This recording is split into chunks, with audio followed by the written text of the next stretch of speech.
Hello everybody. Today I'm gonna be coloring in this video again. This time I'm gonna be painting because I feel like painting today. It's daylight savings day, or at least that's what I'm calling it. And it's a pretty warm day out, so I don't know, I'm just in the mood to be a little bit more effortful, I guess, now that the seasonal depression is wearing off. But yeah, so I'm gonna be painting in this, it's like a Bob Ross color by number book, and I bought it at Sam's Club a couple years ago. So in case you're wondering if you maybe want to look for one yourself, I don't know. I know that I might ask a question like that. So and yeah, like the way it works is there's numbers on the page. I've already started this one about probably a year ago at this point, but there's numbers on the page, and these numbers correspond to a color on this color key page. So I'm gonna be starting with 14, which is like this dark emerald green. There it is. So I'm gonna create that color, and then I'm gonna go ahead and talk about social anxiety, because it's something that is a very prominent topic for me personally right now. So I'm also gonna warn you while I'm thinking about it, that this is, if you're thinking that this might be satisfying in terms of like coloring in the lines, I'm just gonna go ahead and let you know that I have not been great with coloring in the lines. I don't know if you could tell by what I've already colored. It's not great. So if that's what you're looking for, it might not be very good, but I will do my best. You wanna know something funny? I put on these white pants today, and I was thinking to myself, I'm not gonna be doing anything messy today, right? Like, I'm not gonna be eating anything messy, and I was like, no, okay, I'll wear the white pants. And off the script, I'm painting today, and I never wear these white pants, so I have a shield to protect me in my pants. Okay, I think I found the color, so I mean, it's not gonna be perfect, but anyway, I actually wrote some notes down, so let me grab my notes. Yeah, I think before I dive into that, I kind of want to talk a little bit about like my kind of realization about social anxiety, maybe paint a picture of what it looked like for me. And again, I want to emphasize too, because I know that it can be a pretty big thing in the world of like mental illness and stuff to like not self-diagnose, but I do want to make it clear that I have not been diagnosed, but I'm just like, you know, to me, I know in my heart and soul, like, it's just something that I've always had, and I never labeled it until I was about, I think I was 20 or 19. I was 19 when I was like, oh my god, like, how have I never known? So, for me, growing up, like, the things that I know about myself growing up, it's like I talked about this in one of the videos I had posted, but I never talked in school until I was in 3rd grade, which was only because I moved schools. So, I moved schools in 3rd grade, so I was 10, or almost 10, and even then, I also mentioned that I went to CCD. CCD lasted until 6th grade, and a lot of the kids who knew me at my old school went to CCD with me still until 6th grade, so I continued not talking in CCD all throughout until I was 12 and finished CCD.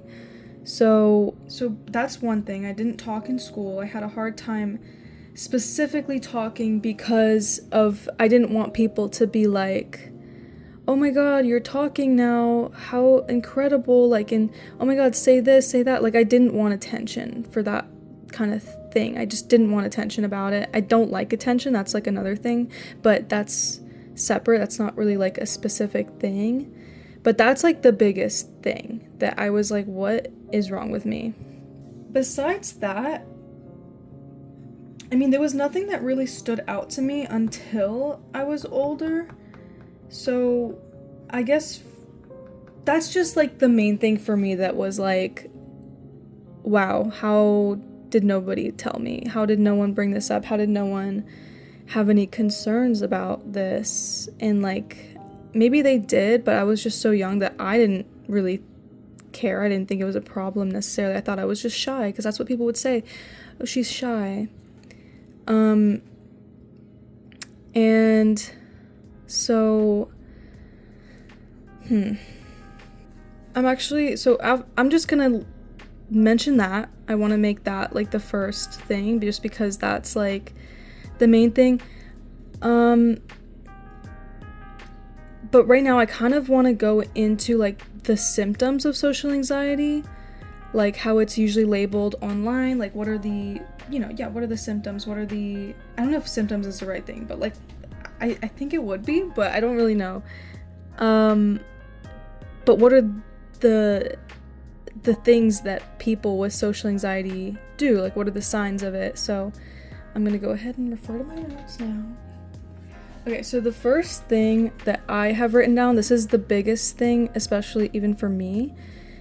So the first thing that is a sign of social anxiety is avoiding social situations. And I put down always, because for me, it's always. It's like in any given situation, whatever the situation is, if there are people involved in that situation, I am going to opt for any option that does not involve people. So let's say, for example, shopping, I think this is one that everyone kind of relates to, but when you go grocery shopping, there's usually a self-checkout option.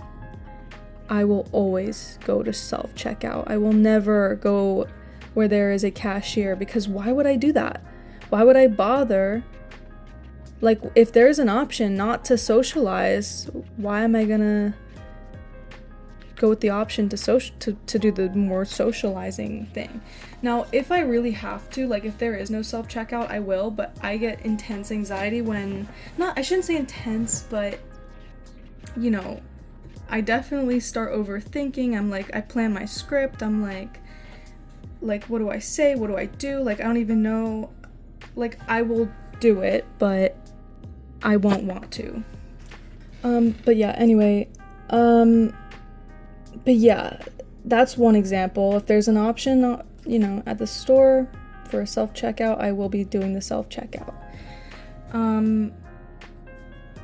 Another example might just be in general shopping. Like, if you have an option to do it online, you might go shopping online. I don't always choose to do things like that, because sometimes it'll be like, I don't know, like for example, I don't know, like I mean, I'm not, first of all,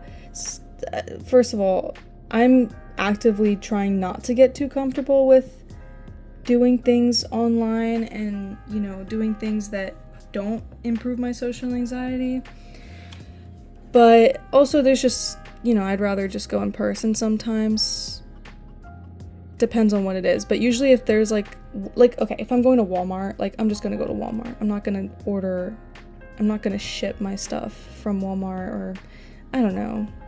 That's like a person. That's just me. But other things, like I might just order online, like if it's really out of my way, or if it's just one thing that I would rather, if I can just get it easily shipped, why am I, I'd rather just get it shipped then.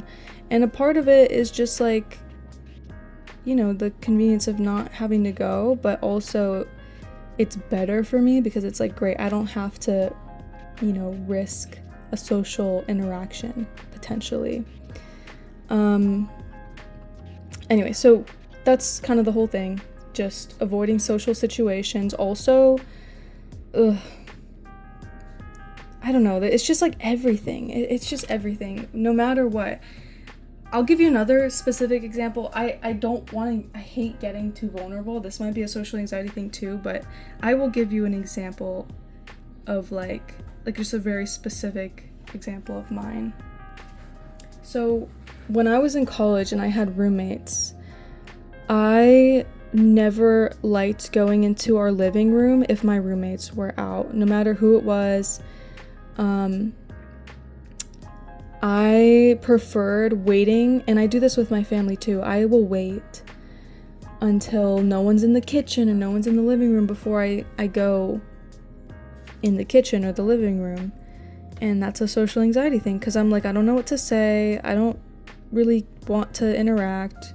And it's not, I want to emphasize, this is a very subconscious thing. It's not like me consciously choosing, oh, I don't want to talk. Like, I don't know, like, it's just very much just an immediate kind of, instinctive reaction. Like, there's almost no thought that goes into it. It's just an assumption of like, okay, I'm gonna wait till the kitchen's free before I go out, you know. So if in college, you know, like my roommates, if they were out in the living room, which our kitchen was connected to the living room, I would wait for them to be done before cooking something or whatever I had to do. And and also embarrassingly, like I this is so disgustingly vulnerable of me to say this right now, but sometimes I will run. Like, if I know my roommate might be back in a second and I hear them leave or something like that, I will run and do, like, let's say I just have to put something in the trash, or if I have to do dishes, like, I will rush to get those things done. I will run, I don't know, and even this, like, this is so embarrassing to say, like, it really is, because I know it's like, what a weirdo. But like, if I was to be in the living room or in the kitchen, this wasn't often, but you know, if I was about to be done, or if like I was doing dishes and I hear the door start to open or unlock, specifically unlock, because you know our door would be usually locked. So if I started to hear it be unlocked and I hear like keys jangling or whatever, I will quickly rush to finish whatever I'm doing and just run into my room. It's embarrassing, but it's like an instinctive thing. Like, I don't know why. It's just social anxiety. So, alright, I gotta mix some colors again. So, like, that's kind of my example of avoiding social situations. So moving on here, another thing is avoiding embarrassment. I put a question mark because the thing about, for me specifically at least, about social anxiety is I never realized that it had anything to do with embarrassment. But it kind of is true. So, I mean, that's a thing. That's a thing, I guess. But I wasn't ever aware of that. Like, when I try to explain my social anxiety, nowhere do I say the words embarrassment in explaining it. So, the next thing I have written is the fear of being scrutinized and judged. This feels more, it's similar, I guess, in a way, I would say, to embarrassment, but scrutinized being like, you know, being watched, being observed, being perceived. That has always been my thing. I remember I remember there was one time, it was like in our psychology class in high school, and we were asked that question of like, if, just for fun, if you could go without one of your senses, which one would it be? Or like, or in general, like, which one do you think you would need the least? And I think I was the only person who said sight. And my reasoning for it was, I just don't like perception. And everyone was like looking at me like I was crazy. Like, that's how it felt to me, at least. Everyone was kind of like, what? How? But I just remember like one person being like, what? And yeah, so I was like, I guess I'm weird. I don't know. Like, right now I don't know what I would pick. but you know, that's kind of one of those things. It's always been a thing for me of like, I don't like perception. And weirdly enough, something about me, I always try to be presentable no matter where I am or what I'm doing. Like, I think my whole life, maybe not my whole life, but at least in my adulthood and maybe in my high school and middle school years, I don't really remember, but definitely in my adulthood, no matter what, like if I'm going out, like even if I'm just going into my car to get something, I don't want to be walking out in like pajamas. Like that is something, I don't know why, like that's like I always thought that was just like a personal preference, but I don't know, like my family members, like they are nothing like that. Like they will walk out kind of just looking like however, and meanwhile I'm like, I would never do that. I wish I could in a way, but I'm just too afraid of what people might think of me, I guess. It's a very subconscious thing, like I said before. Everything about it is pretty subconscious, and this is one of those things as well. Okay, moving on here. The next note is, well, for me, it affects everything and every day. I don't know if I wrote these like as symptoms, but that's what it seems like. Yeah. So, yeah, it affects everything. Kind of like what I said before about avoiding social situations always. It bleeds into everything in your life. Like there is almost no situation where social anxiety doesn't play a role. And I could be wrong about that, but when I think about it, it's like you could find anything. Like, for some reason, the only one that I can think of right now, I feel like it's not that unexpected, but it could be as simple as like getting the mail. Like, I live in an apartment, and our mailbox is like literally practically right outside our door. And anytime before I go out my door, I will check the peephole. Like almost every single time without miss. Sometimes I don't because, again, I'm trying to be better, but also like sometimes I'm like, I don't really care. Like I mindfully will think, I don't care. Like I don't have to look through the peephole. I guess in a case where maybe I catch myself thinking about it, but most of the time I will check the peephole just to make sure no neighbors are coming out at the same time, because again, like avoiding social interactions and whatnot. But yeah, it'll be something as simple as that. Yeah. Okay, what else did I write? I wrote social anxiety attacks. That's another thing. Well, so it's just like an anxiety attack, I guess, but I always label it as social anxiety attacks because I never really experienced an anxiety attack until college. And I'll talk about that, I think, a little bit later, but what anxiety attacks, they include increased heart rate, and for me it'll be like not only increased heart rate, but you'll feel your heartbeat, like it'll be very intense. Loss of hearing or ringing in your ear, your mouth will be dry, you'll be shaky and you'll have a shaky voice, your mind goes blank, you'll be dizzy, and potentially lose sight. I think I experienced a little bit of that. I could be wrong.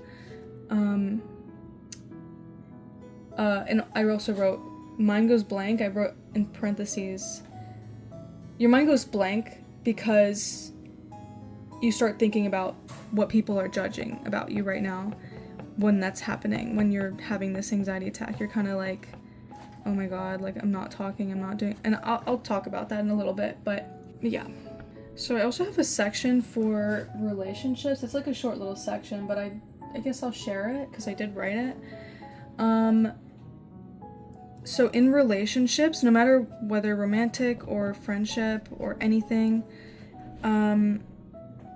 sorry, let me finish painting, getting my colors together. So whether friendship or, romantic relationship, I'll think to myself, am I doing enough?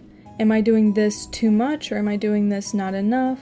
You start to get in your head a little bit. So, and you don't really know how to, like, I guess, gauge how, okay, I'm coloring so badly right now too. I guess just in general, relationships are harder, I think. Because you just don't really know how to do them. And then I also put, like, you wonder if you're ugly. Like, you wonder if people are, like, you know, whatever relationship we're talking about, you just kind of wonder, like, do I look ugly right now? Like, how ugly do I look right now? You have, like, a lack of drive to bond with people, which is true for me. I said personally, this is what I wrote for myself. I don't know that I got notes on this or anything, but these are just things that I've experienced. I naturally kind of just don't want to have many relationships in my life, like friendships, romantic relationships, just any sort of bond. And this kind of goes too for, like, say, even like acquaintances. I have a harder time caring to maintain, like, or not even maintain, but just have a connection with people out and about. Like, maybe, let's say, someone at a restaurant you like to go to, or at a grocery store where you see this person all the time. You just kind of don't want to have relationships with people. And that's, at least for me, that's like a personal note that I wrote. Oh, and also just, like, vulnerability. That's a big one, which even making this video right now, I feel like it's showing up a bit. But yeah, being vulnerable with people, especially romantic relationships, that's, like, a big one. Like, I think there can be, like, not only just, like, a lack of trust, but just this general fear of being vulnerable. Like, you don't know what that, you assume that this person is gonna be, like, how ugly, how awful, how weird, or, you know, kind of like that sort of thinking pattern. I hope that makes sense. Then I go on to talk about my specific symptoms. That's what I wrote, at least my signs, how I know I have social anxiety. Again, not to self-diagnose or anything, it's like the facts are there. I don't know how else to put it. If it's not social anxiety, then it's definitely some kind of social anxiety, but I just want to make that clear. One of my symptoms, I'll call it, is I get very fearful trying new things. So if I've never tried something before, I'm gonna have a harder time wanting to try that thing. So for example, just a couple months ago, I went to the car wash for the first time. But let me tell you, it took me a second, like a really hot second. It took me months, and honestly years too, to finally be like, okay, I'm gonna go to a car wash. So I used to drive one of my mom's cars, and she would tell me, like, oh, like, make sure you get it washed, like, you know, this amount of times, or, you know, just go get it washed every now and again. And I would be like, I'll see, and, like, well knowing that I wasn't gonna go get it washed. And, you know, in my head I'm thinking, well, why am I thinking that? Why don't I want to take this car to get washed at a car wash? And I'm thinking, again, all of this is very subconscious, but I just assume I'm lazy. I'm awful because I'm just lazy and I just don't want to do it. Like, I just don't want to go to a car wash. I'd rather just do it myself. But in reality, it was because I'd never done that before, and it made me nervous to think about going to a car wash for the first time because I didn't know what to do. I wouldn't know what to do if I went to the car wash. So, yeah, so about not even a year ago, I have my own car now, and something that ever since I've got my car, I was like, now how am I going to maintain car washes with this? Because I know that, because actually I did give my car I did wash my car on my own the first time. I gave it a good little scrub on my own. However, that was not the most sustainable. That's not like the most sustainable habit. You could just tell, like, doing that. It's like, and I'm supposed to do this like perhaps once a month, perhaps once every 2 weeks, who knows.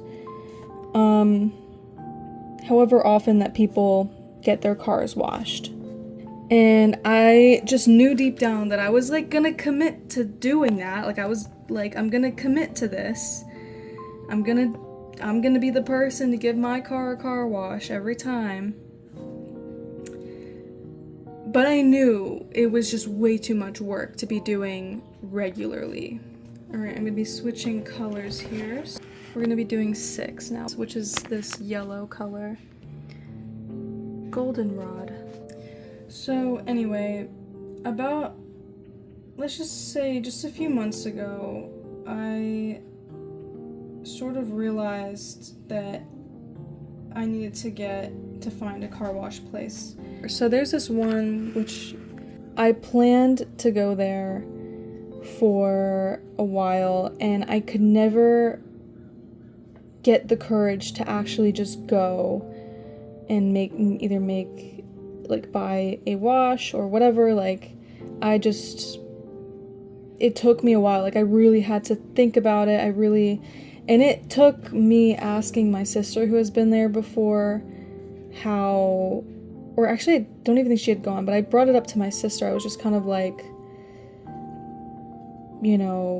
talking to her about how I want to go get my car wash, kind of trying to keep myself accountable, because I know I need a car wash. Like, during the winter, the salt on the roads, or I don't even know if it's like the salt or like the ice, I'm not too sure, but your car, like my car is black, so apparently black cars are like ones where it's like they get dirty pretty quick, or they look more dirty at least. But yeah, so I had brought it up to her, whatever, and it took me probably at least 2 or 3 months before I actually was able to go, and I only went after my sister had gone and she told me how it went for her. Okay, now I'm gonna be switching to 7, which is like there. No, actually I think that's the only one.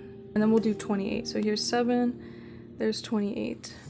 And so now I'll read you the rest of my symptoms or signs. The first thing I have written down is social anxiety attacks or anxiety attacks. So I've had 2 anxiety attacks that I can recall that I specifically know of. I was not very aware of my social anxiety until this happened, actually, really. So when I was in college, this was the first time that it happened. So this was after COVID. So I feel like COVID, I could be wrong, but I do feel like I don't know if exacerbated is the right word, but I feel like it made my social anxiety a lot worse, because I had been going to like school and stuff in person all my life, and that was never weird to me or anything. And then suddenly COVID happens, and suddenly things are a little scarier and harder to do, especially socially, because we had been locked inside for quite a while. So I had to present for a class. I had to do a presentation for one of my classes, and it was online. So I was in my room I was preparing, which I barely prepared for my presentation, which now I know was my mistake. So, because I would always get so nervous to do presentations that I was like, okay, just don't overthink it, like, just do it. It's not hard, just say what you did, say what, your research and whatnot. And so I go ahead and I start to give my presentation, which, by the way, leading up to my presentation, I'm like panicking, having incredible, like, my heart is racing, all this stuff, and I'm trying to calm myself down. But eventually it was my turn to present, and I start, and my voice is immediately shaky, And so I'm like trying to ignore it. I'm like, whatever. Which I also want to point out, I do remember in high school when I would give presentations, my voice was always shaky. I never had like a full-blown anxiety attack or anything, but I would always notice that like my voice was so shaky when I would present in high school, and and it was just something I was like, why do I get so nervous that my voice shakes? And so then we have this moment, so my voice is shaky immediately and I'm just ignoring it. And as I continue to speak, like my heart's racing, my mouth gets super dry, and then eventually what happens too, my brain gets super foggy, like, I start to get dizzy. I'm like starting to focus on that instead of my presentation, and I'm like forgetting everything about my presentation. I'll forget a word, and then that's where everything starts to really crumble, is like you don't know what to say next, and suddenly all you can think about is the fact that your voice is shaky. You suddenly, like, I remember my ears started ringing that time. All the symptoms that I brought up before happened, and what happened was I just asked my teacher, I was like, can I just have a minute? And so she was super nice about it. She gave me 100% on that assignment. I don't know if I deserved that, but yeah, I just asked her for a break. I just drank some water and I continued my presentation as best as I could. I was able to get through it. But it was the first time that after that happened, I was like, oh my God, like, what was that? And I think that's when I really noticed, like, I actually have social anxiety. And yeah, and then the second time that I had an anxiety attack, it was pretty much exact same situation. So this time though, it was like a public speaking class. So you can imagine that class was already hard enough because it's a public speaking class. Luckily, my teacher was extremely nice. She was awesome. She just, you could already tell she wasn't gonna be like mean, and she made the presentations very bearable. But there was one presentation that I had to do in that class, and it was a group presentation. And that's where things really got messy, because me and my teammates, my group mates, we did not prepare. First of all, it wasn't fair because this group presentation, it would happen throughout the semester. So, and our group was like, I think the second group to present in the semester. So all these other groups, they had months and months and months to prepare. The people at the beginning didn't get as much time. Like, it was like every 1 or 2 weeks there was, we would have one of these presentations go. And so my group was, I think, the second or third. It was like very early, so we definitely didn't have a lot of time to prepare. And my team though, like, I was trying to coordinate with them like super early, or at least early enough, like at least a week before, and they didn't start working on this project until the night before. And so we had no idea what we were gonna say, like, had no idea what I was like, this is gonna suck. Like, I already knew. And so it's presentation day, and yeah, and eventually I think I'm last to present, which is the worst. I'd rather like get it out of the way, but where it's my turn eventually to start speaking. There's like 3 of us, by the way, and so I'm the last. I'm open my mouth and I start talking, but I don't even know what I'm saying. Like, I'm trying to find things to say because, again, we did not prepare. I had no idea what to say, and you already know, like I said, how the other presentation, the first one I just described earlier,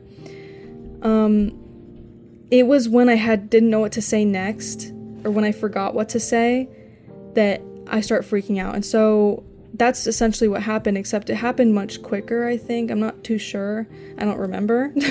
But basically, I ended up just same things. Like, and it sucked too because I had done this presentation. It was also online, but I was doing it in our library. So I don't know why, like I think I had to do it like that because I didn't want to do it at home, or like I had to be on campus because I had a class in person right after. So I had to be on campus somewhere, and my car had terrible connection. Can you see this? I hope you can. I had to do it somewhere, and so I picked the library, and so there was people. I remember this was another aspect too that made me have this anxiety attack. And I remember at some point I just kept talking, I just kept saying stuff like as much as I could. And eventually my teacher was just like, she like saved our presentation for the end of class, which didn't usually happen. Usually we did it at the beginning. She like interrupted me. She was like, you know, we should have done this at the beginning, but you know, it's okay, whatever. And she gave us 100% for that too, and I don't know why.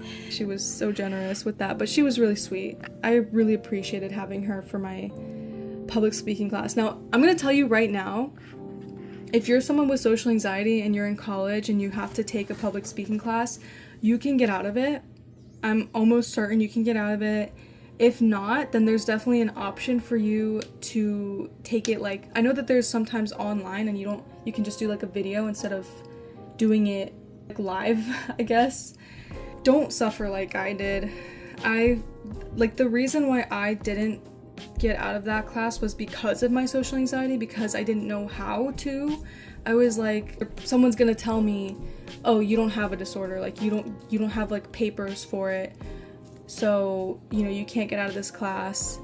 I don't know, like I just always assumed the worst. But okay, we're moving on to the next color here, which I'm gonna do 5. So there's a few spots, let's say 5. So continuing my experiences with social anxiety, so we had the anxiety attacks. I already talked about how I didn't talk in school. Kind of a side note to that is that I gain confidence in new situations. So if there's a situation, like in any situation, it doesn't matter what exactly that means, it's just in general, if I'm going into a situation, like a new place for the first time, I'm gonna be more confident in that situation. So for example, let's say the gym, or maybe it's like a new walking trail, because I don't know what to expect. And it's things that I've done before. It's not like, oh, I've never done this before, I'm gonna do this and now it's gonna be easy. No, it's like things that you've been doing. So if, for example, like a car wash, I might not mind going to a new car wash, and I might be more comfortable going to a car wash where I didn't make a fool of myself. And you know, it would be better for me. I already talked about avoiding occupied spaces such as the kitchen. I also do that on like walks, like if I go for a walk somewhere and I have a few options to go and one of the paths has people down it, I will go where there are no people. Okay, this is something else too. I prefer emails and texting over calls, or even just like talking in person sometimes. I actually kind of prefer talking in person when it comes to like calls, or you know, if there is no other option, I guess, over phone calls. I feel like that's a weird thing, but that's how I am. So, and that's something that I want to talk about. So phone calls. My whole life, phone calls were the scariest thing that ever happened to humankind, and I don't know why. I have no idea why, but phone calls are like, to this day, I avoid them like the plague. I don't know why. I just don't like them. Like, I don't know what it is. Like, it might just be because, like, once you're in a phone call, you kind of feel like you're kind of locked into the phone call. Not really. Like, obviously you can always hang up. But like, I don't know why, like, phone calls are just scary to me. And only when I started, I started working and I had to answer phone calls, and that was hard, by the way. Luckily I was working with my family, so like the first time I had to get a phone and whatnot, I was able to kind of go at my own pace, but that was terrifying to me. I'm gonna just paint all of this because I don't know, there's no number on it that I can see. But anyway, point is, I don't prefer talking, I prefer texting, typing, which might just be a generational issue because cell phones and whatnot. But okay, what's next? Not participating in school. This kind of goes almost along with not talking in school, but when I was in high school and middle school, like for a couple years, there's no more 5s, and I just got more 5. Okay, we're gonna do one. One is this color. Brick red. So it's like a brown. But anyway, so in school, I didn't like raising my hand much. Here's another example. I remember in my 11th grade English class, we would play this game. What did we play? I don't actually remember what it was, but basically we would play this game. I think you just had to it was like a vocabulary game. And you had to just basically guess the vocabulary word. And I would never, ever, ever, ever guess. I would never raise my hand to make a guess. And you would get extra credit, for every answer that you got right on the vocabulary quiz. I never, ever, ever participated in that game, even though it was free points. So I remember one time with a friend, I was talking to her, and we both had the same teacher, but just different class. And I always told her I don't participate in that game, and the reason I made up because I was embarrassed about my social anxiety. I didn't even I just was I don't know why. In my own head, I'm I don't know why I don't because I would like extra credit. I don't see why not get extra credit. But to kind of just give some excuse to a friend, I was oh well, I feel bad, other kids need it and I don't need it. I usually do well, and I will get a really high score on those quizzes anyway, so I want to give other people an opportunity. And she was oh, you're so nice. Anyway, and then there's other things too, in debates. I remember in my civics class, we would have debates, and I hated that class. That was the first time I went into a social studies class in honors, and I'm really bad at social studies, really, really bad. I'm good at school, but social studies is a whole different beast to me. I don't know how people would do it. Maybe I was just too young to understand it, but I genuinely was never good at that class. And so in debates was my own personal demon for that class, especially to be in honors class. Which the reason I was in honors was not my choosing. My teacher from the year before insisted that I do honors. And I don't know if I can forgive him for that, because that class was terrible. But anyway, I never participated in the debates, and I lost points for that. And it's just not fair, because I had social anxiety, and I really didn't like debating either. Debating in general is hard, because I don't like disagreeing with people a lot of the time. I'm a very open-minded person, so if I was to debate, I would be oh yeah, good point. And on that note, on the note of school, something else, kind of in the same way that I was talking about earlier, about building connections and bonding with people, I always had a hard time bonding with authority figures. So people who were just superior to me. So whether it be teachers or maybe even, I never had to interact with cops, but maybe cops would be one of those things, but especially teachers. Okay, I'm gonna move on to 3, which is right here. It's red orange.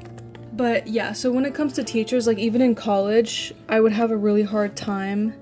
Even in college, and honestly, painting, I took a painting class in college in my senior year, and I don't know, it was just, I always had a hard time being more personal with my teachers. I just wanted to be a student. I never wanted to be more than a student. And even then, I almost didn't want to be a student either. I had a hard time taking criticism, not in that way. I knew that I needed criticism, but at the same time, I remember I also took a ceramics class, specifically these 2 classes. I don't know why they stand out to me as examples for this, but they would give me tips on what to do with whatever I was making. And I would like low key, like somewhere in my soul was like, I didn't like getting that criticism, but it was very helpful. It was both times they were very helpful. I remember specifically the 2 times that I'm recalling, and they were both helpful. They were actually good tips, and like actually ended up making my pieces a lot better because of their help. And I don't know, but it was like I didn't know how to take it. I didn't know what to say. I didn't know whether to be like thank you or I don't know, like I'll try, like I don't know.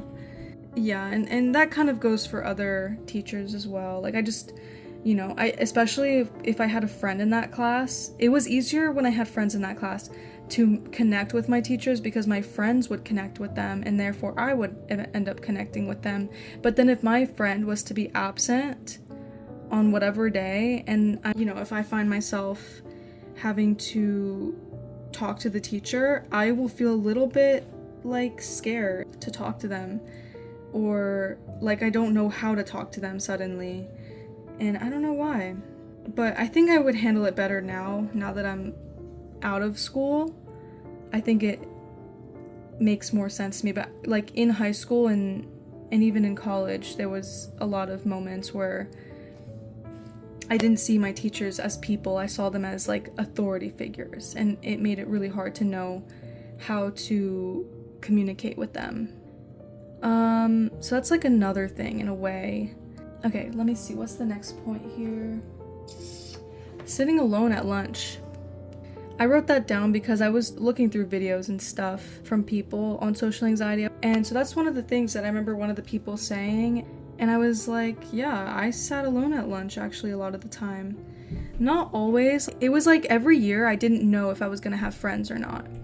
Every year of like high school and middle school, like it was a mystery to me whether or not I was gonna have friends to sit with at lunch. Like I remember I would always start off the year kind of being like, okay, let's make sure I can like pair with someone. Let's start off the year right so that I have a friend to sit with at lunch so I don't look like a loser. And there was many years that I didn't have a friend to sit with at lunch. You know, sometimes it was better than other times, but I remember in like 9th grade, that was when I was going through like my awkward phase.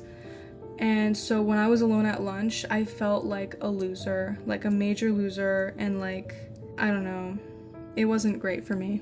Okay, now I'm gonna be doing 27, which is this tan color. It's a little bit yellow looking.